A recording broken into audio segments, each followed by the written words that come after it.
नमस्कार, खबर विशेष में स्वागत है आप सभी का। मैं हूं आपके साथ पयोधी शर्मा। गोरखपुर में जिन 2 दलित युवकों को पेट्रोल छिड़ककर जला दिया गया था, उनमें से एक ने लखनऊ में दम तोड़ दिया है।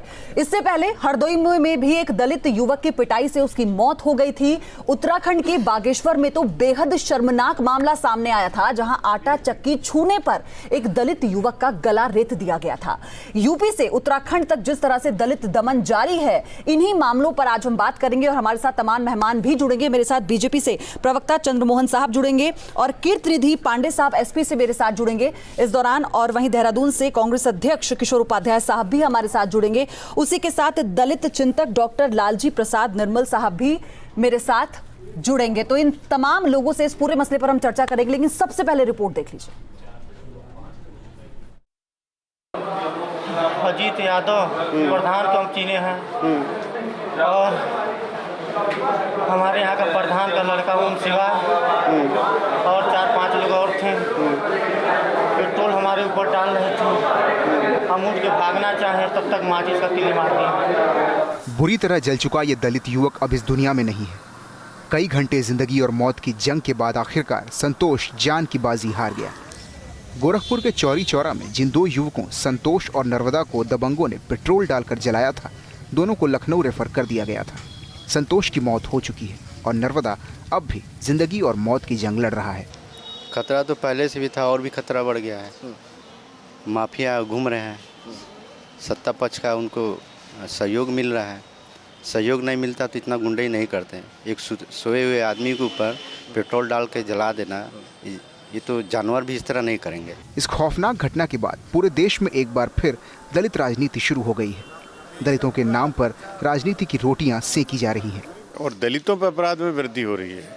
और उसमें जो सरकारी पार्टी है, सत्ता दल है, उसके संरक्षण में ये सब हो रहा है। इस वर्तमान केस में जो अजीत यादव जो मुख्य आरोपी है, वो उसके खिलाफ 10 आरोप हैं, 10 अपराध हैं और थाने में हिस्ट्री शीट खुली हुई है। अभी पुलिस चौकी के इंचार्ज के ऊपर हमला करने का उनके पर दोष है, पत्रकार को मारने पीटने का दोष है। नर्मदा और संतोष सो रहे थे, तब उन पर गांव के ही 4-5 दबंगों ने पेट्रोल छिड़क दिया था।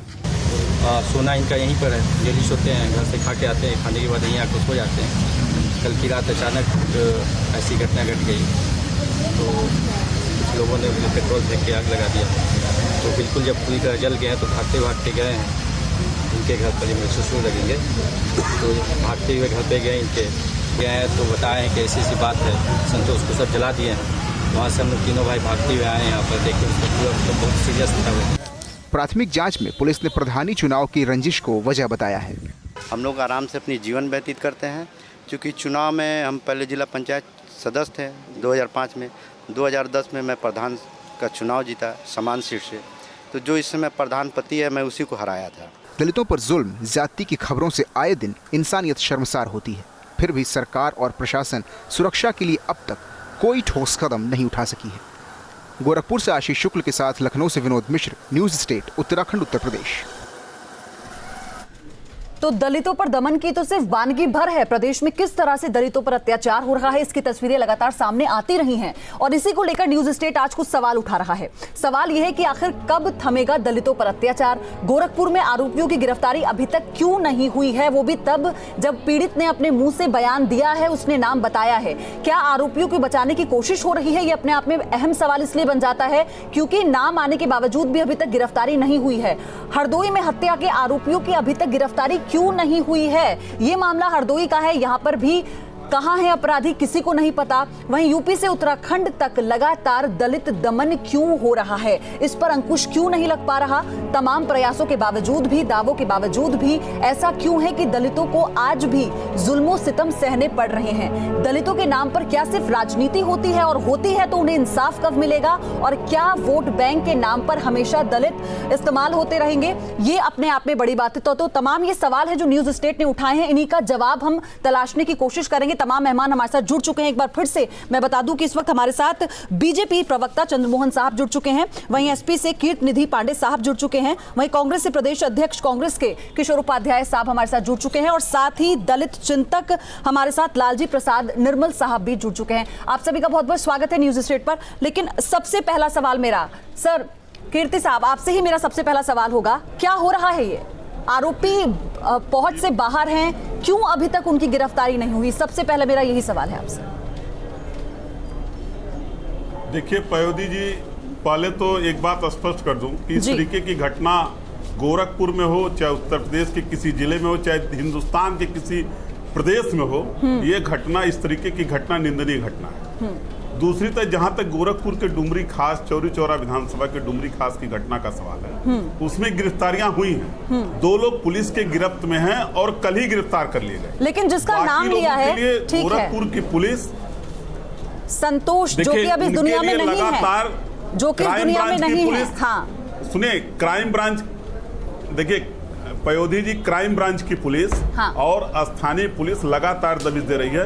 और मैं आपके चैनल के माध्यम से पूरा विश्वास दिलाना चाहता हूं प्रदेश की जनता को कि निश्चित रूप से इस तरीके की घटना करने वाले लोगों की गिरफ्तारी। लेकिन मेरा सवाल ये है आपसे, ठीक है, आपको कोई, ठीक है, आप इस बात का दावा कर रहे हैं न्यूज स्टेट पर कि गिरफ्तारी हो जाएगी, वो ठीक है, लेकिन यहाँ पर ऐसा क्यों है कि गिरफ्तारी हुई है, 2 लोग गिरफ्तार हुए हैं, बाकी लेकिन वो मुख्य आरोपी नहीं है और उनसे पूछताछ में अभी तक कोई ऐसी जानकारी नहीं मिल पाई है। सर, पूछताछ में कोई ऐसी जानकारी नहीं मिल पाई है कि मुख्य आरोपी तक पहुंच लिया जाए। अगर गिरफ्तारी हुई है तो कुछ तो सुराग मिलता।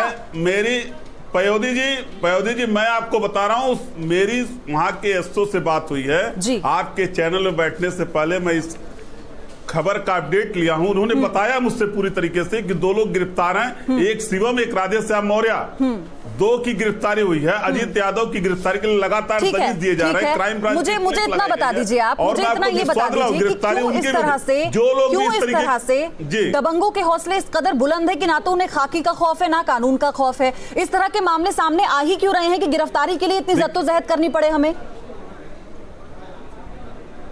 देखिए, ये सब चुनावी रंजिश है और राजनीतिक साजिश है। सर, चुनावी रंजिश पिछले 5 साल में चल रही है, आप किस तरह की बात कर रहे हैं? जिसमें जो मैं बता रहा हूँ, मैं आपको बता रहा हूँ, जो मेरी जानकारी है, राधेश्याम मौर्य भारतीय जनता पार्टी से जुड़े हुए कार्यकर्ता है, उन्हीं के प्रधानी के चुनाव का मामला है और सारी भूमिका उनके द्वारा तैयार की गई भूमिका। ठीक है, चंद्रमोहन जी बैठे हैं हमारे साथ, गिरफ्तारी में है, पुलिस के गिरफ्त में है। ठीक है चंद्रमोहन और जी, इस तरीके की घटना में शामिल कोई भी व्यक्ति बख्शा नहीं जाएगा। आपसे मैं जवाब चाहूंगी इस पर, चंद्रमोहन जी।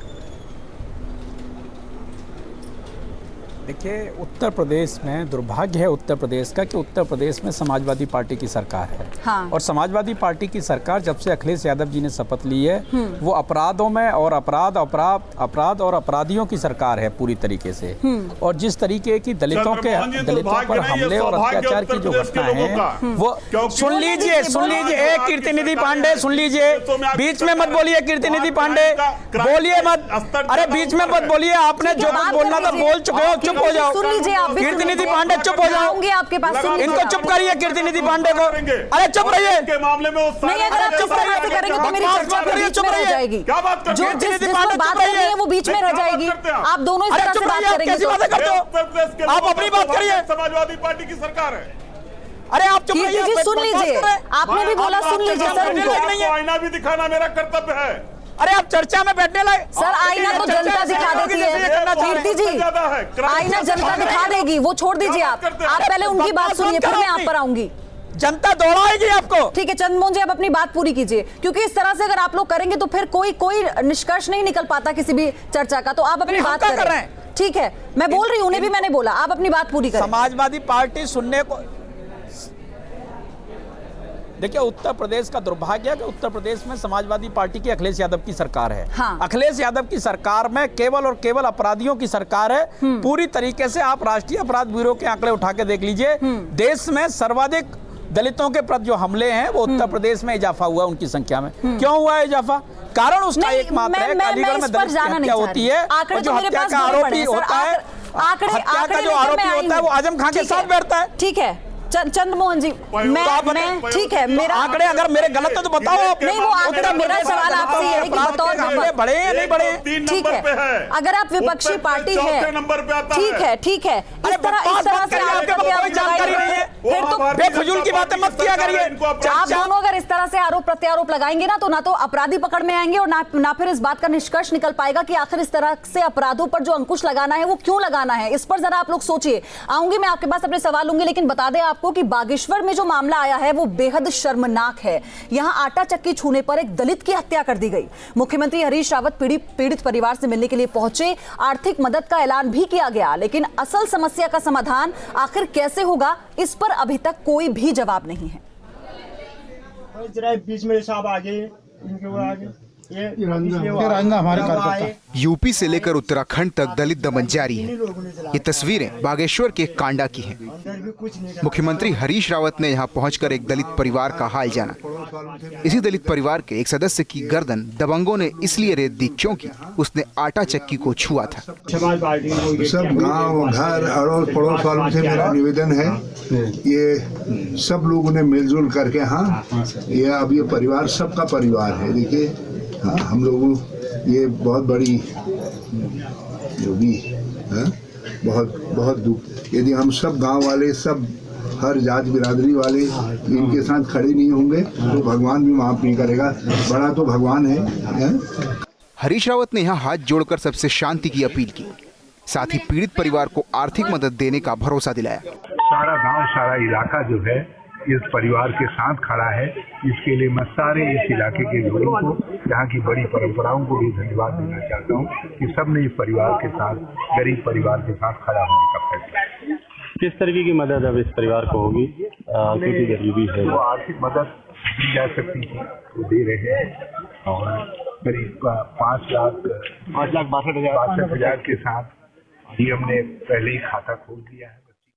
सवाल ये है कि आजादी के 60 साल बीत गए, लेकिन छुआछूत जैसी समस्याओं से अब तक देश को आजादी क्यों नहीं मिल पाई है।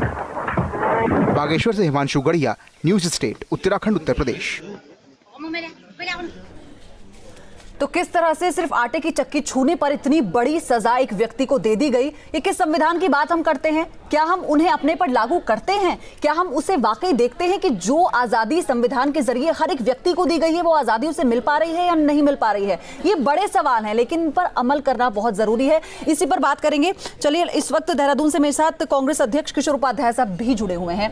किशोर जी, मैं आपसे जानना चाहती हूँ इस मसले पर। ठीक है, मुख्यमंत्री वहां पर गए, उन्होंने आर्थिक मदद की बात कही, आपका पूरा रिएक्शन इस पर आ गया, लेकिन इस तरह के मामले सामने आ ही क्यों रहे हैं? क्यों खौफ नहीं है ऐसे दबंगों के मन में? पयोधी जी, मेरे लिए भी ये बड़ा बहुत ही शर्मिंदगी और दुख का मामला है, क्योंकि उत्तराखंड राज्य इसलिए नहीं बना था और उत्तराखंड राज्य बनाने में शुरुआत में थोड़ा बहुत मेरी भूमिका भी रही। मैं स्तब्ध हूँ और ये 16 साल में पहली बार इस तरह की घटना हुई है। इस तरह की घटनाएं नहीं होनी चाहिए। हमारा जो राज्य है सब लोग बड़े मिलजुल करके रहते हैं और मैं तो जिस गांव में रहता हूं हमने तो अपने दलित भाइयों को बसाने का काम किया है। इस तरह की घटनाएं कभी हुई नहीं इस राज्य में।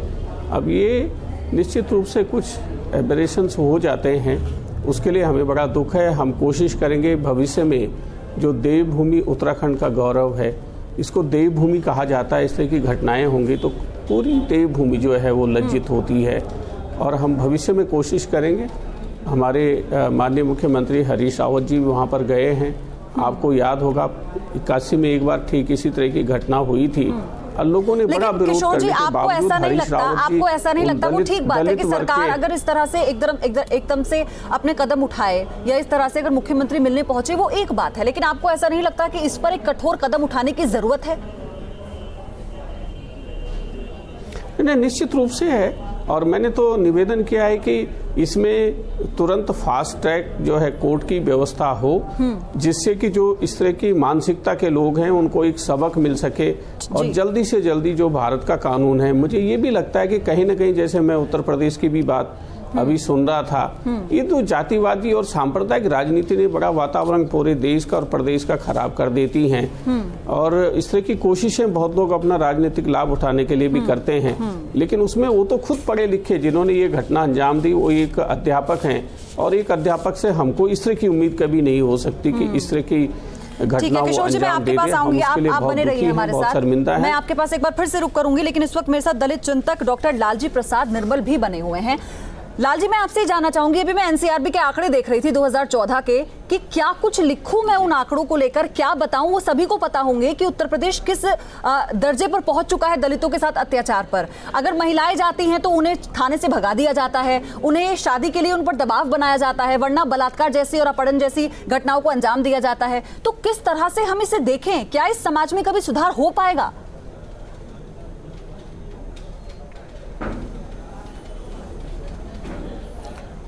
पयोधी जी, यही तो रोना है। जो दलित दमन रुक क्यों नहीं रहा है? सवाल इस बात का है कि ये दमन कब तक चलेगा। ये जो घटनाएं हो रही हैं, चाहे वो उत्तर प्रदेश में गोरखपुर में हो रही हैं, चाहे हरदोई में हो रही हैं, चाहे बागेश्वर में हो क्यों रही हैं? आज़ादी के इतने अंतराल के बाद भी इस प्रकार की जाति के नाम पे कत्ल कर दिया जाए लोगों को, इससे ज्यादा दुर्भाग्य लोकतंत्र का और हो भी क्या सकता है। प्रश्न इस बात का है कि इसको रोकने के लिए क्या कोई ईमानदारी से प्रयास किया गया क्या? देखिए, दलितों का दमन रोकने के लिए अनुसूचित जाति अत्याचार निवारण अधिनियम 1989 बना। हाँ। किंतु उसका कड़ाई से अनुपालन किसी भी राज्य में नहीं हो रहा है। उसमें व्यवस्था है कि जिलाधिकारी अनुश्रवण करेंगे, बैठक करेंगे, कमिश्नर स्तर पे बैठक होगी, चीफ सेक्रेटरी स्तर पर बैठक होगी, मुख्यमंत्री स्तर पर इसका अनुश्रवण होगा। लेकिन किसी भी राज्य में लेकिन दलित उत्पीड़न को लेकर के कोई अनुश्रवण नहीं हो रहा है। और ये इन पर अमल कितना हो रहा है, ये अपने आप में नहीं, बिल्कुल अमल नहीं हो रहा है। और सरकारों के एजेंडे में दलित उत्पीड़न को रोकने के लिए कोई कार्यनीति है ही नहीं। देखिए, जिस प्रकार से आपने भ्रष्टाचार के खिलाफ एक मुहिम चलाई पूरे देश में, आपने स्वच्छता अभियान को लेकर के पूरे देश में मुहिम चलाई, तो अस्पृश्यता को रोकने के लिए, अस्पृश्यता, छुआछूत, जातिवाद को रोकने के लिए, जातीय फीलिंग को रोकने के लिए क्या कोई अभियान चलाया गया? क्या कोई इस प्रकार की मुहिम चलाई गई? उनके किसी भी एजेंडे में कभी दिखाई नहीं देता कि दलितों पर अत्याचार का मुद्दा है तो उस पर कोई ठोस कदम उठाना चाहिए, या उनके किसी घोषणा पत्र में नजर नहीं आता। लेकिन उस वक्त याद जरूर आती है जब चुनाव नजदीक आते हैं। तो फिर ये क्यों ना कहा जाए कि सिर्फ वोट बैंक बनकर रह गए हैं निश्चित रूप से। क्यों उन पर इस तरह के अत्याचार लगातार बढ़ते जा रहे हैं, और क्यों उनके लिए कोई सार्थक कदम नहीं उठाए जा रहे? मैं आपके पास बने रहिए मेरे साथ, सबके पास फिर से आऊंगे, लेकिन हरदोई से आपको भी बता दें कि जहां पर मंगलवार को एक दलित की पीट कर बेरहमी से हत्या कर दी गई। हत्या का आरोप गांव के कुछ दबंगों पर लगा। पुलिस ने मामला दर्ज कर लिया है, कार्रवाई हो रही है। क्या हो रही है वो हम आपको बता ही रहे हैं, रिपोर्ट देख लीजिए। हरदोई के पसिनपुरवा गांव की दलित बिरादरी खौफ में है, जो सोच रही है बबलू को आखिर किस गुनाह के बदले गांव के दबंगों ने मौत की सजा दे दी। कोटेदार के यहाँ राशन लेकर जब बबलू लौट रहा था, तभी गांव के कुछ दबंगों ने बबलू को बुलाया और न आने पर इस कदर पिटाई की कि घर आते वक्त उसका दम ही टूट गया। बबलू हमारा भाई है। एक कोटे पर राशन लेने गया, मौसूरा पर गया था, तो रास्ते में उनका घर पड़ता है जिन लोगों ने शराब पी रखी थी, राजीव टिल्ली और क्या नाम राजेश कुमार, बलबीर सिंह, शराब पी रहे थे, अपने चबूतरे बैठे। इसको वहाँ बुलाया, ये गया नहीं, इस पर गाली गलौज किया, और गाली गलौज इसने मना किया तो उन लोगों ने खींच कर चबूतरे पर मारा, इतना मारा कि घर तक जब तक गया इसने दम तोड़ दिया।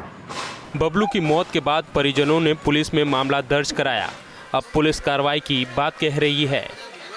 परिजनों ने इस संबंध में एक पीएम कराने के लिए और विधिक कार्रवाई के लिए तहरीर दिया है, जिसके आधार पर पीएम के लिए बॉडी को भेज दिया गया है, और पीएम हो जाने के बाद मृत्यु का कारण स्पष्ट हो पाएगा और उसके आधार पर ही विधिक कार्रवाई की जाएगी। क्या किसी बात से इनकार करने की इतनी बड़ी सजा मुकर्रर हो सकती है?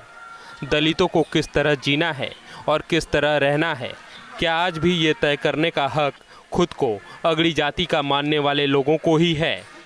हरदोई से प्रशांत पाठक, न्यूज स्टेट, उत्तराखंड, उत्तर प्रदेश। तो इस व्यक्ति को इतना बड़ा खामियाजा महज इसलिए उठाना पड़ा क्योंकि इसने दलित जो दबंगों ने इसे बुलाया था उसने उससे इनकार कर दिया, वो उनके पास नहीं गया और उसके पास जो कुछ भी हुआ वो आपने देखा। तो रोंगटे खड़े कर देती हैं ये घटनाएं कि किस तरह से एक आदमी ही आदमी का दुश्मन बन बैठा है और कैसे अपना रौब उस पर सरेआम झाड़ते हैं। तो लगातार मेरे मेहमान इस वक्त हमारे साथ बने हुए हैं, लेकिन कीर्तिनिधि साहब मैं आपसे जानना चाहूंगी कि इसमें भी किसी की गिरफ्तारी नहीं हुई है। आप बात ये कर रहे हैं कि सख्त से सख्त सजा दी जाएगी। अभी जो किशोर जी बने हुए हैं हमारे साथ वो ये कह रहे थे कि फास्ट ट्रैक कोर्ट का गठन हमें करना चाहिए क्योंकि वहां पर उनकी सरकार है, तो उन्होंने ये बात कही। आप क्या कहने हैं, अब आप भी बता दीजिए।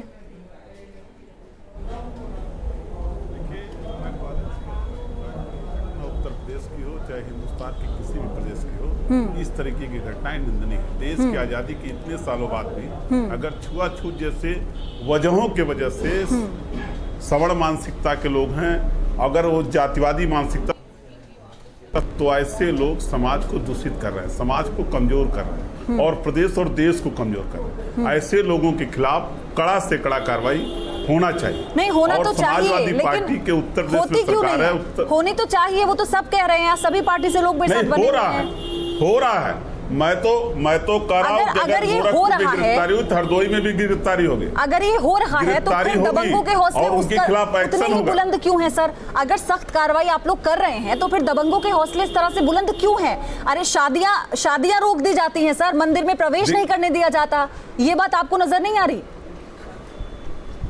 कोई मंदिर ऐसा नहीं जहां प्रवेश करने से रोका जाए। प्योदी जी, मैं भी हिंदुस्तान के तमाम मंदिरों में गया हूं। कहीं जाति के आधार पे, धर्म के आधार पे तो रोक हो सकता है, लेकिन जाति के आधार पे कहीं रोका नहीं जा सकता। मैं तो तमाम मंदिरों में गया हूं, कहीं ये पूछा नहीं जाता कि आपकी जात के हैं, जात के आधार पे मंदिरों में प्रवेश नहीं होता। सर खूब खबरें आ रही हैं, जरा आप देखेंगे ना निकल कर तो समझ में आएगा। बारात नहीं, बारात सर मंदिर कोई जाने माने नहीं होते। जितने जाने माने मंदिर हैं, मंदिर कोई जाने माने नहीं होते सर, जहां आस्था जुड़ जाती है लोगों की। कोई बात नहीं, लेकिन आज तक किसी मंदिर में इस वजह से प्रवेश नहीं मिला कि मैं ब्राह्मण हूं। मुझे लग रहा है आपने अपने प्रदेश में चीजों को ढंग से देखा नहीं है, तो फिर आप अपने प्रदेश में ढंग से चीजों को देख रहे हैं। कोई बात नहीं, मैं आऊंगी आपके पास। नहीं ठीक है, मैं आऊंगी आपके पास। चंद्रमोहन साहब, मैं आपसे एक सवाल जानना चाहती हूँ कि उत्तराखंड में अभी आप लोग दलित सम्मान समारोह का आयोजन करने जा रहे हैं, अगर मैं गलत नहीं हूं तो आप किस तरह से सम्मान का आयोजन करेंगे? अगर आप विपक्ष अपने आप को मानते हैं उस तरह से आप करिए, विपक्ष है, आपका पूरा हक है कि आप धरना दें, आप प्रदर्शन करें, विरोध करें, लेकिन आप उस तरह की बातों को अपने एजेंडे में क्यों नहीं लाते जिससे लगता है कि वाकई लोगों का हित जुड़ा होगा? क्या दलितों की याद आपको नहीं आती है?